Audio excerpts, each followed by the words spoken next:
Hello students, कैसे हो आप सब? कैसे चल रही है आपकी स्टडीज? होपफुली आप थोड़ा थोड़ा अपनी स्टडीज के ऊपर फोकस कर रहे होंगे, है ना। टाइम बहुत है आपके पास अभी और आप अच्छे से अगर ध्यान दो तो काफी अच्छे से मैथमेटिक्स को सीख सकते हो। ठीक है, it is not that difficult subject.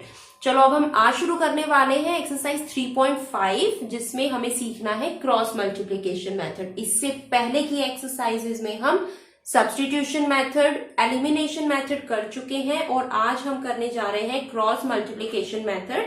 तो क्वेश्चन नंबर फर्स्ट में जो हमें इक्वेशन दी हुई है, हमें बताना है क्वेश्चन में which of the following pairs of linear equations, which of the following pairs of linear equations has unique solution, no solution or infinitely many solutions. In case there is a unique solution, find it by using cross multiplication method. ठीक है, हमें बताना है कि जो given pair of linear equation है उनमें से किसका यूनिक सॉल्यूशन है, किसमें नो सॉल्यूशन है और किसमें इनफाइनाइटली मैनी सॉल्यूशन है। हमें यूनिक सॉल्यूशन के केस में ही गिवन पेयर ऑफ इक्वेशंस को क्रॉस मल्टीप्लीकेशन मेथड से सॉल्व करना है। ठीक है, तो ये तो हम पहले भी कर चुके हैं कि किस तरीके से हम unique solution, no solution and infinitely many solutions को फाइंड आउट करते हैं। ठीक है ना। तो सबसे पहले तो उसके लिए हमें a1/a2, b1/b2 एंड c1/c2, अगर आपको थोड़ा थोड़ा कुछ याद हो तो ऐसे हम टर्म्स देखते थे, है ना, और उनको इक्वेट करके देखते थे कि अगर a1/a2 इक्वल आ जाता है b1/b2 and then it is equal to c1/c2, तो इसमें तो क्या हो गया, इनफाइनाइटली मैनी सॉल्यूशन हो गया। अगर a1/a2 नॉट इक्वल्स है b1/b2 के, तो इस केस में क्या होता था, यूनिक सॉल्यूशन। और नो सॉल्यूशन किसमें होता था, जिसमें a1 और a2, b1 एंड b2 के तो इक्वल है but it is further not equal to c1/c2। थोड़ा कॉम्प्लिकेटेड लग गया, a1 a2 c1 c2, है ना, क्या है ये सब। चलो हम जल्दी से देखते हैं क्या है ये सब। मेरे ख्याल से आप भूल गए होंगे, हम यहाँ रिकॉल करते हैं हमने क्या किया था पीछे प्रीवियस एक्सरसाइज में। ठीक है, तो a1/a2, a1 क्या होता है, जो x के साथ का कोफिशिएंट है 1 है और यहां पर x के साथ का कोफिशिएंट 3। ठीक है, b1/b2 नेक्स्ट वेरिएबल के साथ के कोफिशिएंट्स क्या है, इधर y का कोफिशिएंट क्या है, -3, और नीचे वाले एक्सप्रेशन में y का कोफिशिएंट क्या है, -9। कैंसिल आउट हो गए तो ये क्या आ गया, 1/3। अब c1/c2 क्या है, c1/c2 means constant term 1 upon constant term 2। तो कांस्टेंट टर्म -3 है और नीचे वाली इक्वेशन में कांस्टेंट टर्म है -2। कैंसिल आउट हो गए तो हमारे पास बचा 3/2। इट मीन्स अगर अब हम ध्यान से देखें तो a1/a2 और b1/b2 ये तो इक्वल आ रहा है, लेकिन ये फर्दर नॉट इक्वल टू है c1/c2 के। तो इस केस में हमारे पास क्या होता था, no solution. This pair of equations has no solution. और अगर ऐसी बात है, नो सॉल्यूशन का केस है या इनफाइनाइटली मैनी सॉल्यूशंस का केस है, तो हमें आगे प्रोसीड नहीं करना। हमें क्रॉस मल्टीप्लीकेशन मेथड से सिर्फ उन्हीं इक्वेशंस को सॉल्व करना है जिनमें हमें मिलेगा यूनिक सॉल्यूशन, राइट। तो ये पार्ट 1 हो गया। चलो पार्ट 2 कर देखते हैं, क्या पता उसमें हमें यूनिक सॉल्यूशन मिल जाए।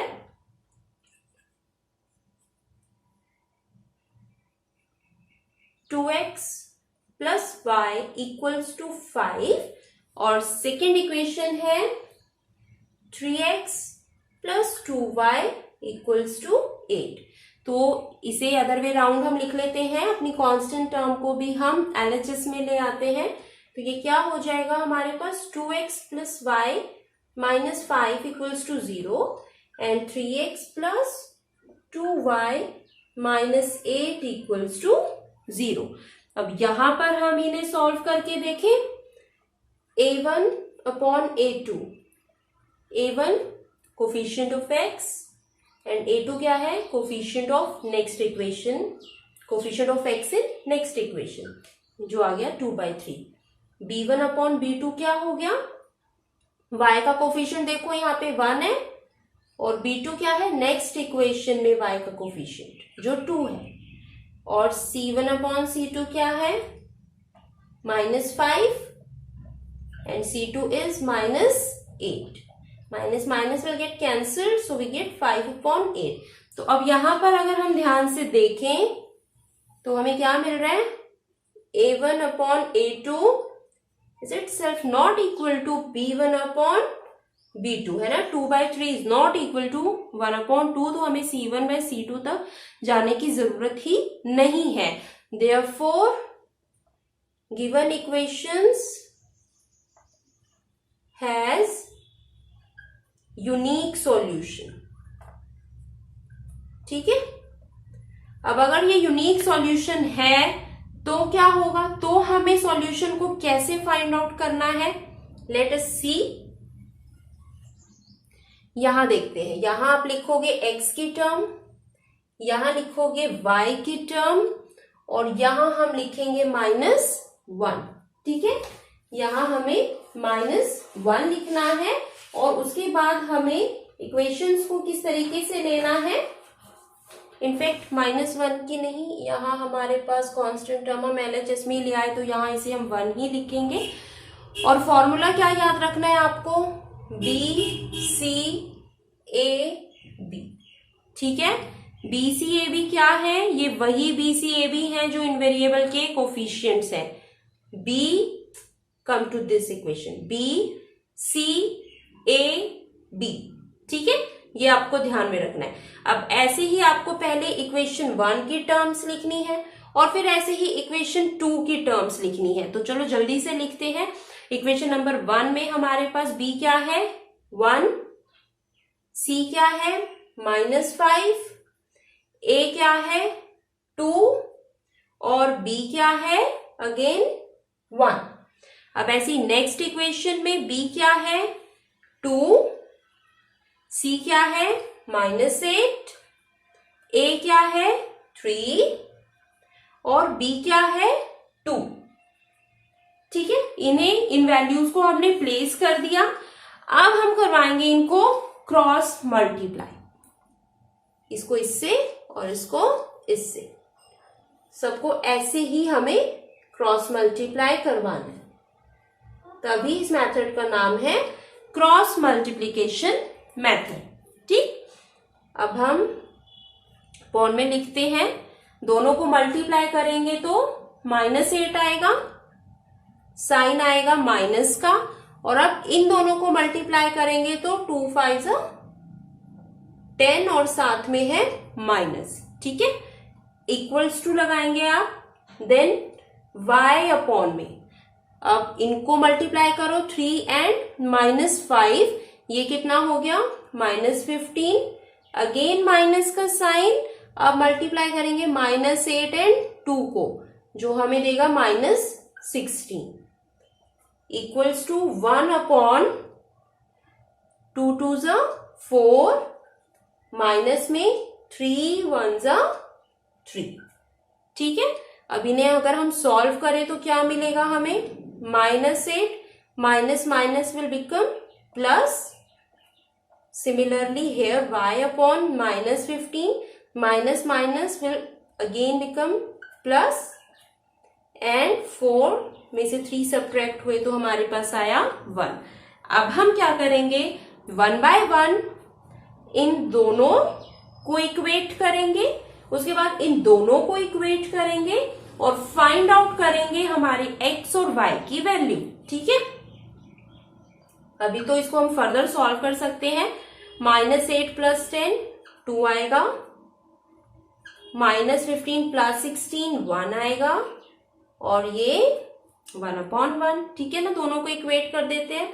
x/2 equals to 1/1 and y/1 equals to 1/1. तो क्रॉस मल्टीप्लाई से सॉल्व कर सकते हैं. x क्या आ गया, 2 आ गया, और y क्या आ गया, 1 आ गया. ठीक है ना, तो ये था हमारा cross multiplication method. May be अभी आपको लिटिल बिट डिफिकल्ट लगा हो, लेकिन जब आप अपने आप करोगे और जैसे जैसे हम आगे के क्वेश्चंस प्रोसीड करेंगे तो आपको डेफिनेटली ये बहुत अच्छे से समझ आएगा। बहुत इजी है, बस साइन का ध्यान रखना है, कौन से टर्म को कहाँ प्लेस करना है, ये बी सी ए बी ये ऑर्डर हमें ध्यान रखना है, ठीक है ना। और उसके बाद क्रॉस मल्टीप्लाई करवाते हुए यहाँ पर साइन माइनस का आएगा।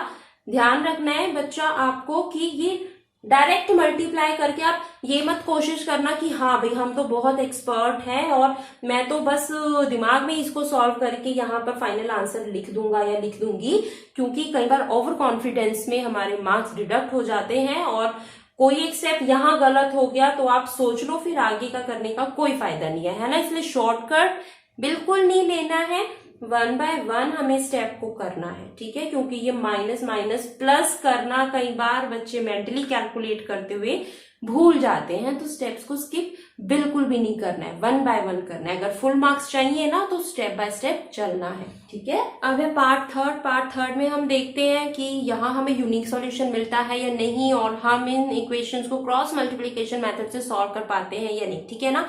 चलो अब जल्दी से देखते हैं हमारा a1/a2 कितना है।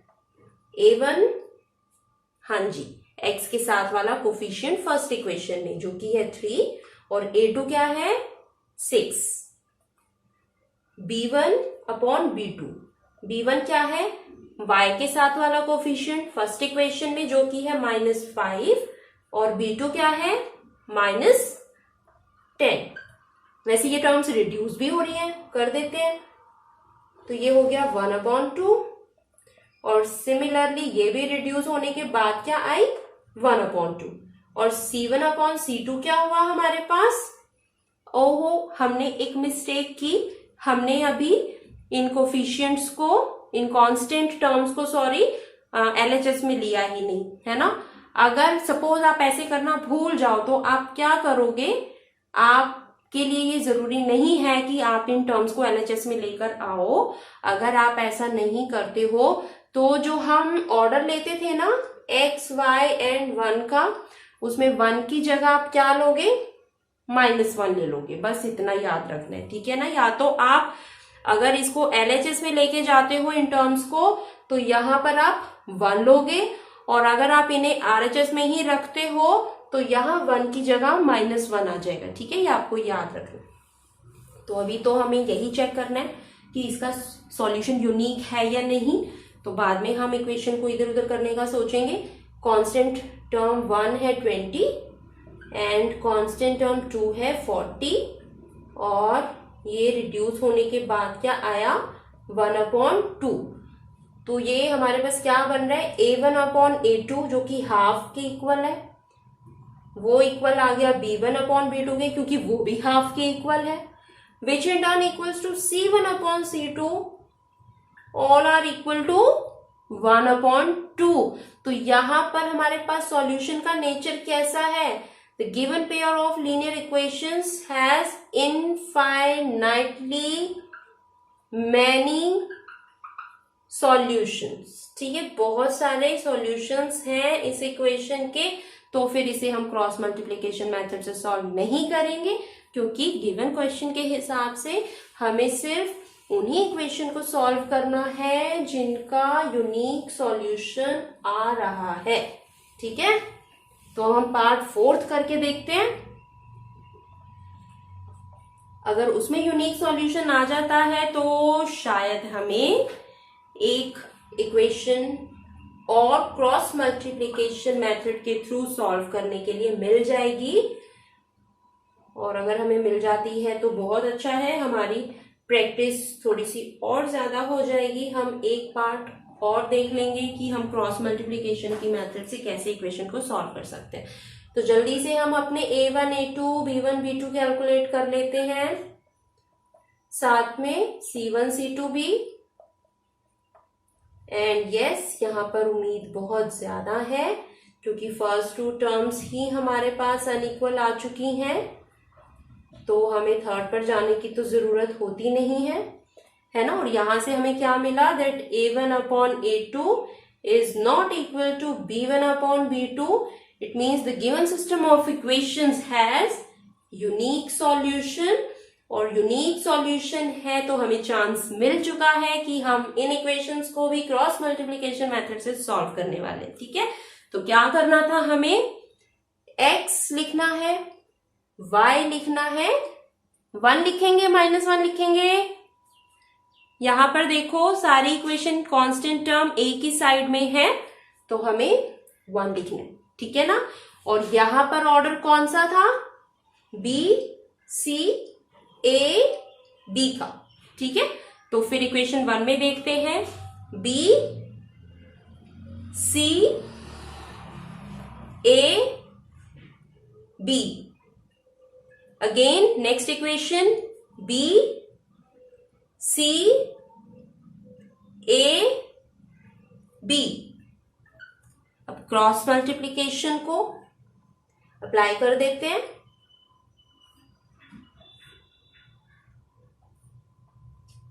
ठीक है, ये हमारा सुंदर सा डिजाइन बन गया और अब हम आगे सॉल्यूशन को प्रोसीड करते हैं। तो x अपॉन में क्या बनेगा हमारे पास, -3 इंटू -15, माइनस माइनस कैंसिल हो रहा है।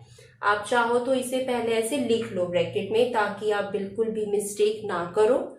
माइनस में अब क्या है, -3 into -7, -3 into -7 equals to y upon में -7 इंटू 3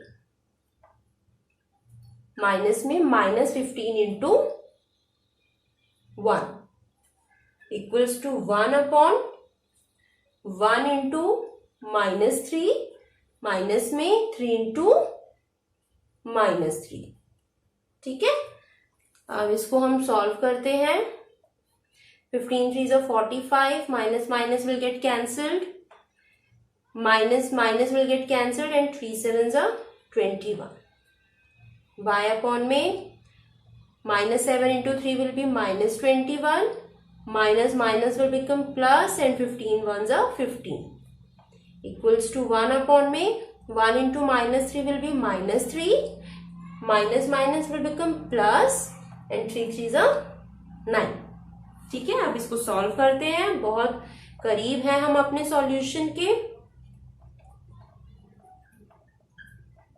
ये इनको सॉल्व करने पे आ गया। अब जैसा कि हमें पता है हम इन्हें इक्वेट करेंगे और उसके बाद इन्हें इक्वेट करेंगे और देखेंगे हमें क्या मिलने वाला है, x का और y का सॉल्यूशन।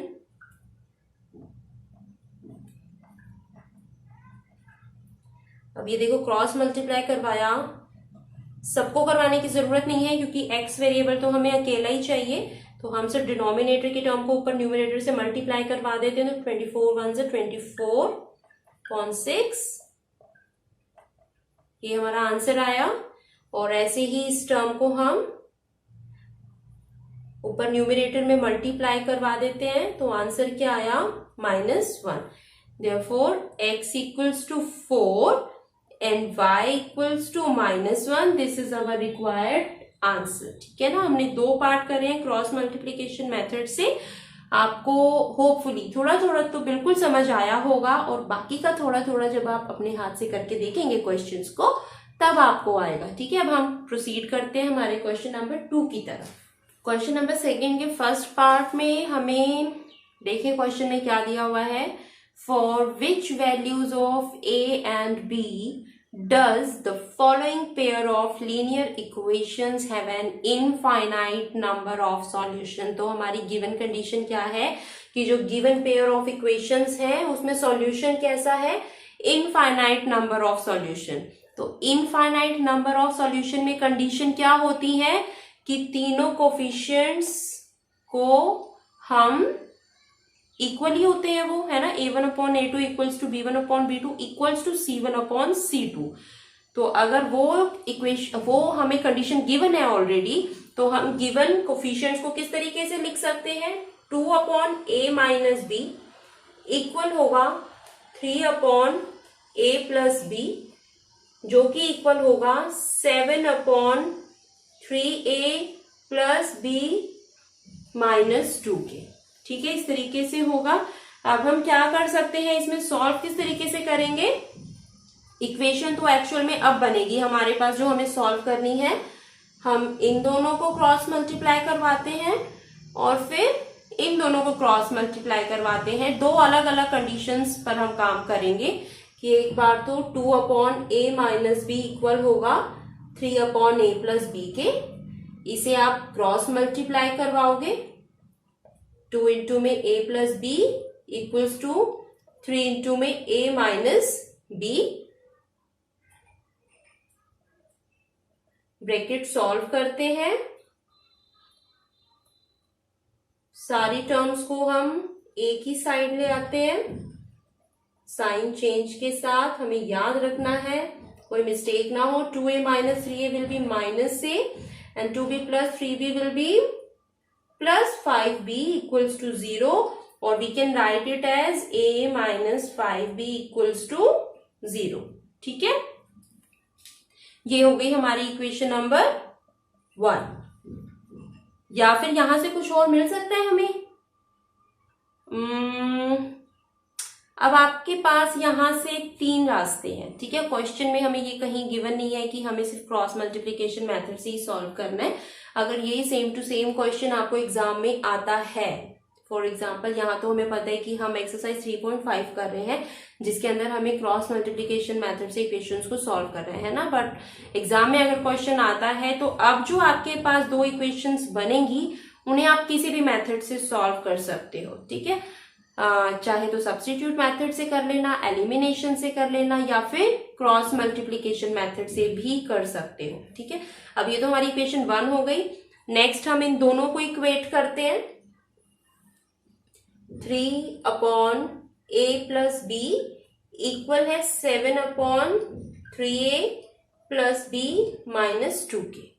और इसे जब हम क्रॉस मल्टीप्लाई करवाएंगे वो क्या आएगा, सॉल्व करके देखते हैं। Bracket open, 3 3 is 9, 3 into b will be 3b and 3 2 is 6।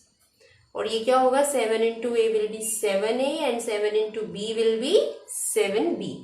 अब फिर से हम सभी वेरिएबल्स को एक ही साइड पर ले आते हैं। 9a minus 7a will be 2a, 3b minus 7b will be minus 4b, minus 6 equals to 0। 2 common आ रहा है इस इक्वेशन में तो 2 से डिवाइड करवा देते हैं, तो ये बनेगी हमारी इक्वेशन नंबर 2। ठीक है, तो हमारे पास 2 इक्वेशंस हो गई हैं, एक तो a minus 5b equals to 0 and a minus 2b minus 3 equals to 0।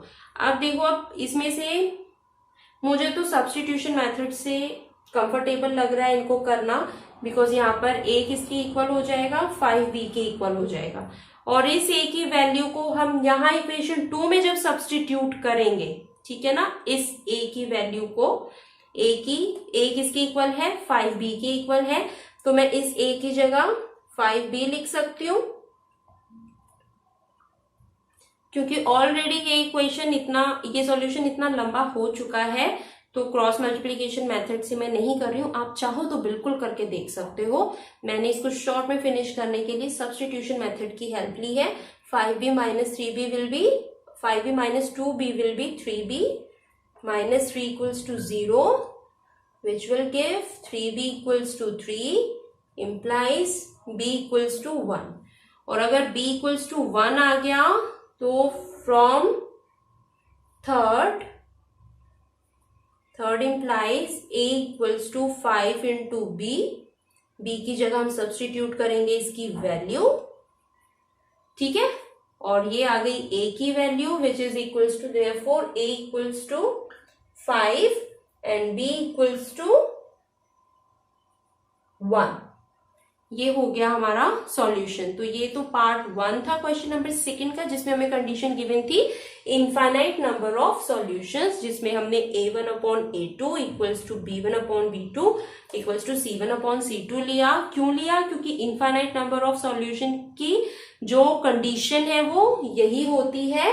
कब होता है इनफाइनाइट नंबर ऑफ सॉल्यूशन, जब a1/a2 इक्वल हो जाता है b1/b2 के, जो फर्दर इक्वल होता है C1/C2 के, ठीक है ना। तो इस कंडीशन के अंदर हमने इन वैल्यूज को सब्सटीट्यूट किया, दो इक्वेशन फॉर्म की और फिर उसे हमने जो कंफर्टेबल लगा सब्सटीट्यूशन, एलिमिनेशन या क्रॉस मल्टीप्लिकेशन, हमने उससे सॉल्व कर दिया। अब हम चलते हैं पार्ट नंबर 2 की। अब सेकेंड पार्ट में हमें सॉल्व करना है गिवन पेयर ऑफ इक्वेशन को, किसके लिए, to find the value of k for which the following pair of linear equations have no solution।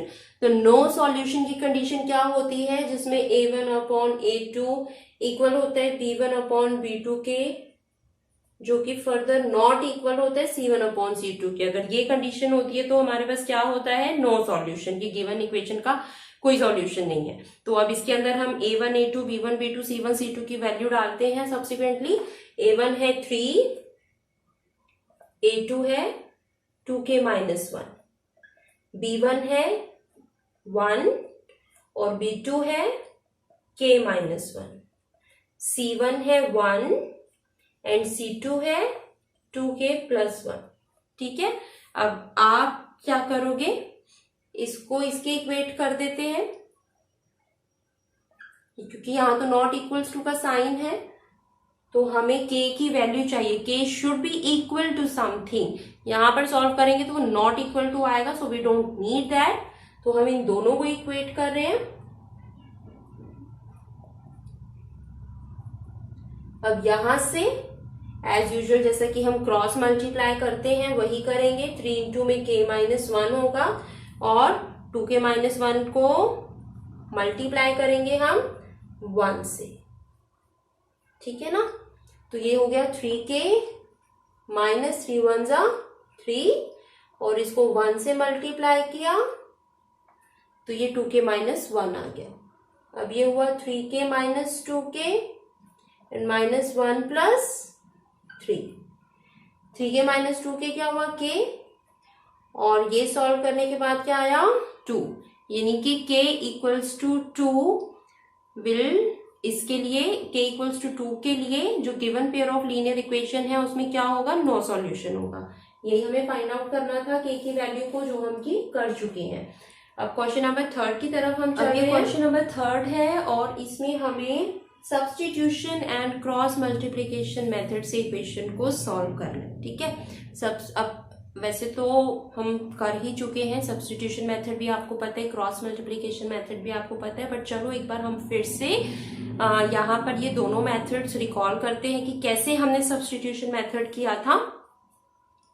ये इक्वेशन 1 है और ये इक्वेशन 2 है। सबसे पहले हम किससे करें, सब्स्टिट्यूशन मेथड से। सब्स्टिट्यूशन मेथड, ठीक है। तो फ्रॉम फर्स्ट हमारे पास 8x किसके इक्वल होगा, 9 - 5y के, और x किसके इक्वल हो जाएगा, 9 - 5y अपॉन में 8। सब्स्टिट्यूट वैल्यू ऑफ x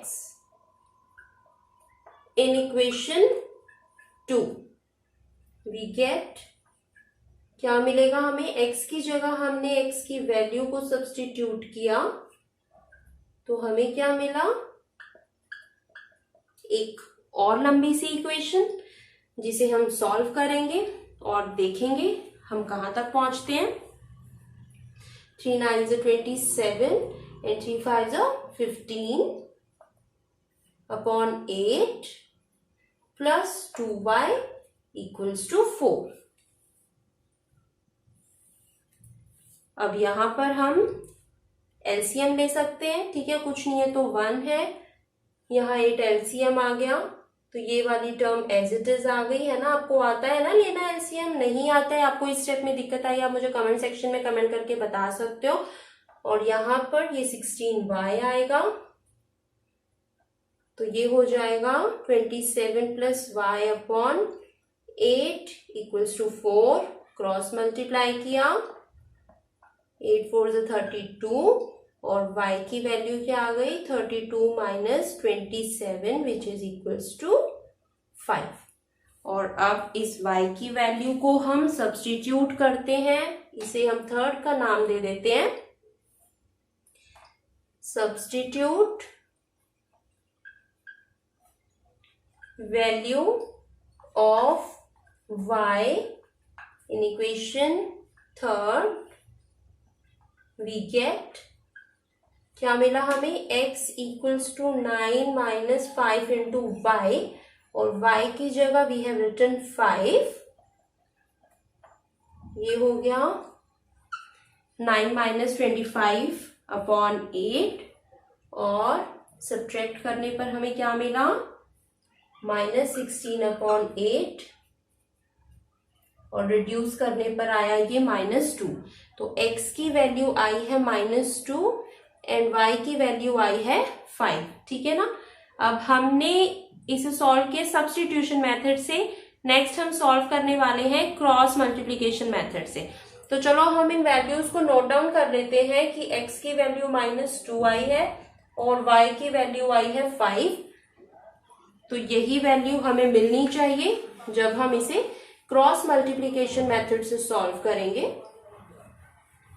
तो जल्दी से हम चेक करते हैं हमारी वैल्यू सेम आती है या नहीं। आई होप आपको सॉल्यूशन करना तो अब समझ आ चुका होगा, और अब आई थिंक आप करना स्टार्ट भी कर चुके हो, एंड होपफुली मुझसे पहले आप इसका सॉल्यूशन कर लो।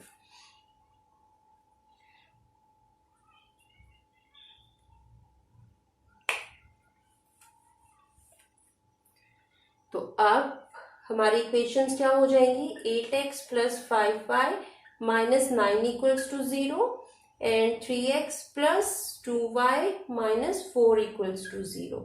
तो x, y एंड 1, और इसमें टर्म्स ऑर्डर क्या हो गया, बी सी ए बी का। तो b क्या हुआ 5, c -9, a है 8 और b है अगेन 5। नेक्स्ट टर्म में b है 2, c है -4, a है 3 एंड b है 2। क्रॉस मल्टीप्लाई, फिर से हम डिजाइन बना देते हैं अपना। आई होप आपको ये सबसे इजी मेथड लगा होगा। 5 into -4 will be -20 and 2 into -9 will be -18. -9 into 3 will be -27. -4 into 8 will be -32. 1 upon 8 to the 16 and 3 5s are 15. और अब इसे अगर हम सॉल्व करें तो क्या आएगा, x upon -20 minus minus will become plus equals to y upon -27 minus minus will become plus, and 16 minus 15 is 1। तो यहां से हमें सॉल्यूशन क्या मिल रहा है, -20 प्लस 18 विल गिव अस -2, और इन दोनों को सब्ट्रैक्ट करेंगे तो आएगा +5, 1 अपॉन 1। हम इसे इक्वेट नहीं, हम इसे इक्वेट करेंगे और इसे इक्वेट करेंगे। तो क्या मिलेगा हमें, x upon -2 equals to 1 upon 1 and y upon 5 equals to 1 upon 1। तो क्रॉस मल्टीप्लाई करवा के आंसर क्या आया, x equals to -2 and y equals to 5। तो यही आंसर आया था सब्स्टिट्यूशन मेथड से सॉल्व करने पर, और यही आंसर आ रहा है हमारा क्रॉस मल्टीप्लिकेशन मेथड से सॉल्व करने पर। तो ये आप आइडेंटिफाई कर सकते हो, इट मीन्स कि हमारे सारे स्टेप सही गए हैं, दोनों मेथड से आंसर सेम ही आ रहा है। आंसर तो सेम ही आएगा, है ना, तरीका चाहे कोई भी हो, आंसर तो फाइनल जो वैल्यू है वो तो मैच होनी ही होनी है। और ये सबसे अच्छा साइन है ये पता लगाने के लिए कि हाँ हमारा सॉल्यूशन बिल्कुल करेक्ट है। तो इसके साथ हमने क्वेश्चन नंबर 3 तक कंप्लीट कर लिया है। अब हम नेक्स्ट वीडियो में मिलेंगे आगे की वर्ड प्रॉब्लम्स के साथ। तब तक के लिए bye bye, take care and keep study.